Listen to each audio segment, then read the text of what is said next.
शहर की जल व्यवस्था और पानी की गुणवत्ता को लेकर चल रही राजनीतिक बयानबाजी के बीच महापौर पुष्यमित्र भार्गव ने कांग्रेस प्रदेश अध्यक्ष जीतू पटवारी पर तीखा हमला बोला है। जबलपुर स्थित 30 MLD JSR परियोजना की भूमि पूजन कार्यक्रम में महापौर ने पटवारी को खुली बहस की चुनौती देते हुए कहा कि भ्रामक और तथ्यहीन जानकारी देकर राजनीति नहीं करनी चाहिए।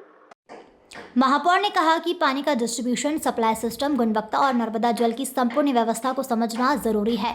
उन्होंने कहा कि जीतू पटवारी लंबे समय तक विधायक रहे हैं और उन्हें राजनीति और प्रशासनिक अनुभव भी है, इसलिए उन्हें शहर की वास्तविक जल व्यवस्था की जानकारी होनी चाहिए। उन्होंने तंज कसते हुए कहा कि जो खुद को गरीब किसान का बेटा बताते हैं और अपने कार्यकर्ताओं को लाखों रुपए की घड़ियां उपहार में देते हैं, वे इंदौर की जल व्यवस्था पर भ्रम फैलाने का काम कर रहे हैं।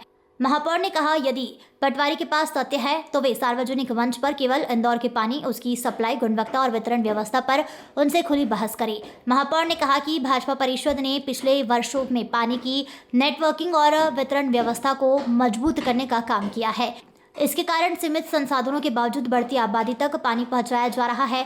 उन्होंने कहा, राजनीति के लिए शहर की छवि खराब करना दुर्भाग्यपूर्ण है और इंदौर की जनता विकास और काम की राजनीति को समझती है। देखिए, कांग्रेस के प्रदेश अध्यक्ष जीतू पटवारी 10 साल विधायक रहे हैं, कांग्रेस के प्रदेश अध्यक्ष हैं और इंदौर की उनको गहरी समझ है। वो गरीब किसान पुत्र हैं जो अपने कार्यकर्ताओं को 5.5 लाख रुपए की घड़ी गिफ्ट करते हैं। ऐसे अनुभवी राजनेता को इंदौर शहर की पूरी जानकारी है, ऐसा मैं मानता हूँ। पानी के डिस्ट्रीब्यूशन की भी पूरी जानकारी उनको है, पानी कैसे आता है, कहाँ जाता है।